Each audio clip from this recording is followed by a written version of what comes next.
Good day, everyone. It's JB coming to you from somewhere in the record sphere as we continue to look into the artists and music in my record collection. Well, this is episode 5 of a series of Prince-related broadcasts. You can catch up with previous episodes that take you all the way from the beginning up to the Chaos and Disorder album. Also, please click on the subscribe and notification buttons. That way you can be notified when new broadcasts arrive. As always, thanks for your time. Now, let's rock. Ready, whoop it up, yeah.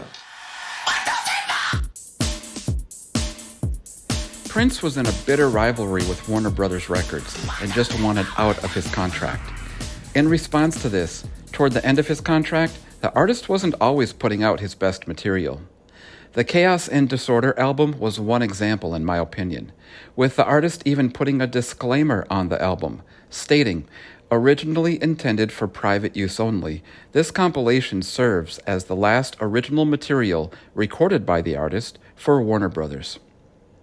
Anxious to get out from under the label's control, but still owing Warner material, Prince pieced together a series of songs to create The Vault, Old Friends for Sale. The release was delivered to Warner in 1996, the same time he gave them Chaos and Disorder. While the label quickly released the latter, they sat on The Vault for 3 years. More on that album release later because, in my opinion, Warner Records wanted to hold on to that release, further exerting their control over the Prince name and showing who had the power. But Prince, he was having none of it. He had already started his own record label, NPG Records, and was ready to produce and distribute his own material. So, with the Chaos and Disorder album, the Spike Lee joint soundtrack to Girls 6, which heralded some new and rare tracks from Prince and the NPG, and the new Emancipation album all coming out in 1996, yes, you can say that 96 was a big year for Prince, but with all that was going on with Prince in the mid-90s and 3 album releases this year as well, I hate to say it, but some people were starting to tire of Prince. Billboard magazine quotes, "Pop audiences increasingly lost patience for his antics. His unending parade of albums, there were 8 between 1990 and 1996, and tracks like Orgasm on an album called Come. I mean, hey, the Come album did have some strong points, but we're just phoning it in at this point." Instead of going away, though, he closed out a year already marked by 2 Prince releases with a 3-disc set of absolute fire. Still using the love symbol as his moniker, the artist was back, and people were on his side once again. The Emancipation album, a 3-disc romp through groovy R&B, crunchy funk, electric rock, smooth soul, and slick jazz, takes you on a trip unlike any other, and that's how Prince wanted it. You can really feel the joy in his emancipation from Warner Brothers.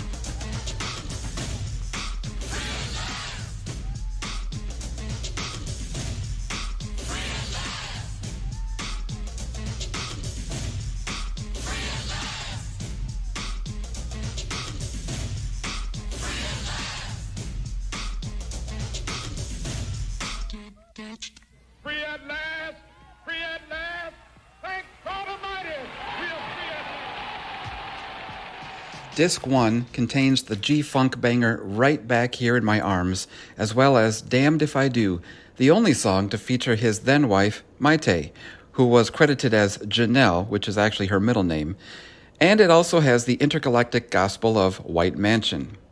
Take a listen to the swinging jazz romp of Courtin' Time, and Mr. Happy is Prince's attempt at a digital underground Humpty Hump-styled character. Prince raps, "Coming from the Midwest, passing every test with the fuzz tone remote control." Incidentally, Mr. Happy is one of my favorite songs from the first disc. This disc ends with In This Bed I Scream, which features hands down the most orgasmic synth line of his career. Disc 2 is more low-key, rising like steam with Sex in the Summer, and making clear this album is more explicitly R&B than anything else. The ridiculousness quotient is lower, despite the chorus of Email, www.email.com, and my personal favorite from the disc, Joint to Joint, a low-key sex romp which steadily grows into a funk metal beast over the course of 8 minutes. but around the 6-minute mark, it includes the funniest monologue in the entire Prince catalog. Oh, great. Now you think you're my soulmate. You don't even know what kind of cereal I like. Wrong. Captain Crunch with soy milk. 'Cause cows are for calves. You probably take me for half. You don't love me. You're a faker. You just want me for my acres. Emancipation's third and final disc is highlighted by a stretch that flirts with dance music, the instantly addictive synth-bass hypnosis of New World, followed by the robotic house of The Human Body, and Face Down, where Prince goes full-on rap and talks about a bad review he received from the Gold Experience album, where Face Down is a quote from one of the members who stated, "They can kiss our ass face down either collectively or singularly, I don't care." It's followed by a version of Joan Osborne's One of Us, a hit from a few years before, with its signature line changed to "just a slave like one of us." There are other cover songs featured on the release as well, including Bonnie Raitt's I Can't Make You Love Me, La La La Means I Love You by the Delphonics, and Bet You By Golly Wow by the Stylistics. Prince does a really nice job of covering each of these tunes, putting his wonderful falsetto voice to great use and bringing new life to old soul. Prince followed the Emancipation release with the Jam of the Year tour, which because of popular demand actually ended up covering 2 years. In 1998, the artist released more of a compilation of sorts than an album, but it's still an important part of the discography. It's the multi-disc effort titled Crystal Ball. The original 3-disc format of the album came with a 4th CD titled The Truth, an acoustic album that was in limited quantity. By the way, The Truth also came out as a separate entity later. Crystal Ball delves into Prince's vault where he uncovers some of the completed songs that had been hiding away for some time. We also know that bootlegged material had been running wild in the outside world, and Prince never liked the fact that unreleased songs had made it out into the world that he wasn't ready for. The artist credits that Crystal Ball has previously bootlegged material from 1983 to 1996, in an effort to combat some of the material that had leaked out. Ironically, even though some of the songs on the album are from the period when Prince was performing with The Revolution, there's a lack of songs featuring the Revolution members. One song, titled Sexual Suicide, states it may have backing vocals from either Wendy or Susanna Melvoin, and a few spots that contain some sax parts from Eric Leeds, but that's it from the Revolution era. The Truth, which as I stated earlier came with the Crystal Ball initial release, is widely regarded as one of Prince's most unappreciated hidden gems. The Truth was also the first Prince album to be labeled acoustic, though it does contain some electronic elements, and it gave listeners an unprecedented chance to hear his songwriting and voice in a stripped-down presentation. Now, I have The Truth in both forms, one included in the original Crystal Ball release, as well as the LP version that was released later. 1998 was a big year for Prince fans once again, not only because of the release of Crystal Ball and The Truth, but also because of the New Power Generation album titled New Power Soul. To me, this is one of the most underrated Prince-led albums of the discography. It has so many great songs on it, from Mad Sex, Shooby-Doo, Push It Up, Freaks on This Side, The One, Come On, which also features Chaka Khan, I Like Funky Music, and the bonus hidden track, Wasted Kisses. It's one of my all-time favorite Prince albums, next to Sign of the Times in 1999, and of course Purple Rain, and I highly, highly recommend that you check out New Power Soul. Not to be outdone, and still with some attachment to the name Prince, Warner Brothers released an album they had been sitting on for some time, The Vault, Old Friends for Sale.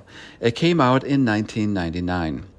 Considering what we had just been listening to with the release of Emancipation and New Power Soul, Old Friends for Sale seemed just like it stated, old.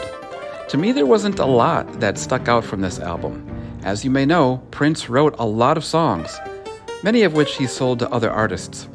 So I did get a kick out of the song 5 Women, which was a song Prince gave to Joe Cocker, and it came out on Joe Cocker's album Night Calls. It's fun to hear Prince's version on Old Friends for Sale as well as Joe Cocker's version.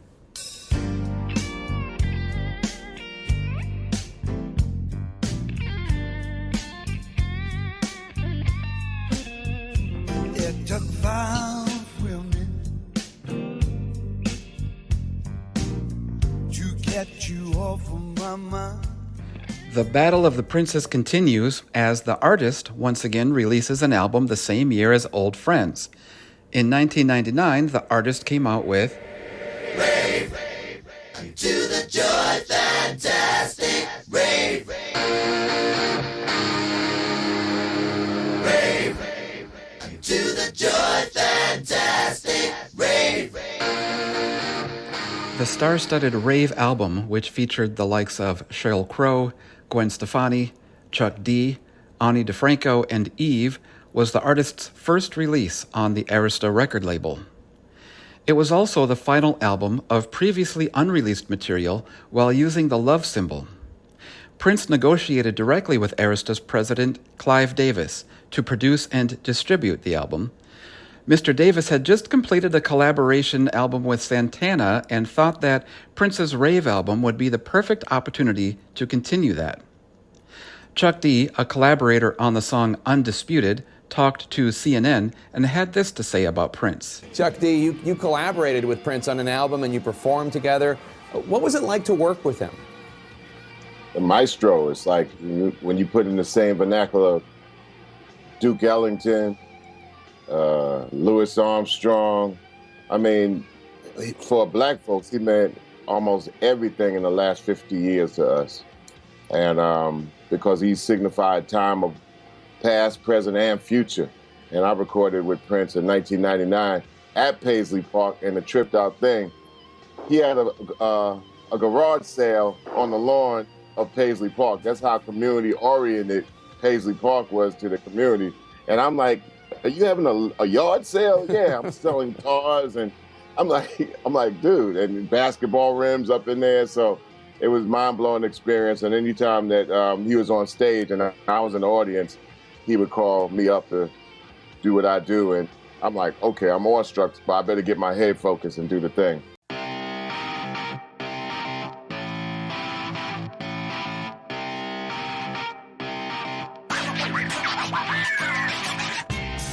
Commercially, the album peaked at number 18 in the United States and number 5 in Canada, becoming his most successful album in over 3 years, with similar results elsewhere. By the end of 1999, the album was certified gold by the RIAA. The album's first and only single, The Greatest Romance Ever Sold, peaked at number 63 on the Billboard Hot 100 and became the album's only song to chart. In my opinion, the remix of The Greatest Romance Ever Sold featuring Eve is one that's on the top of my playlist. It's smooth and funky, and Eve is the perfect rap artist to accompany Prince on a song like that. Prince was one of America's most notoriously private celebrities, and few facts about his life were more beguiling than his conversion in 2001 to Jehovah's Witnesses, after being raised Seventh-day Adventist. In a New Yorker magazine interview, Prince stated, "I don't see it really as a conversion. More, it's a realization. It's like Morpheus and Neo in The Matrix." With his new conversion, realization into his new faith, Prince made some changes to his performances and to his new studio releases as well. In his concerts, he would either change the lyrics to some of his more suggestive songs or just outright not perform them. And in 2001, shortly after he began proselytizing for Jehovah, Prince came out with The Rainbow Children, a spiritual expression of his newfound faith. Spirituality and faith had long been a part of Prince's repertoire, but The Rainbow Children was the most explicit expression of his faith. Prince once said that he had a newfound sense of peace around this time, and the songs on the Rainbow album reflect that peace with an organic, smooth jazz style. And let's talk about the album cover. It's a painting by Kababi Bayok titled Rhine Keys Quintet. Prince had purchased several of this artist's paintings a few years prior and wanted to know more about what they had. Prince purchased the artwork primarily because he had a backing band at the time that was all women, and he liked the idea that the painting was all women musicians. It works well with the music and the theme of the album, and I'm glad he chose it and the artist to work with. If you want to find out more about that artist and their work and paintings, I'll post links in the description. They have amazing pieces. Well, that's going to do it for this edition of JB's Vinyl Records, the Prince episodes. When I return, we'll be delving into the technology years, where Prince had been a pioneer of sorts in distributing music solely online through his NPG Music Club. If only I could go back to those years again. So many great albums from that time. Well, we're going to catch up again soon, and we'll see you next time, Purple fans.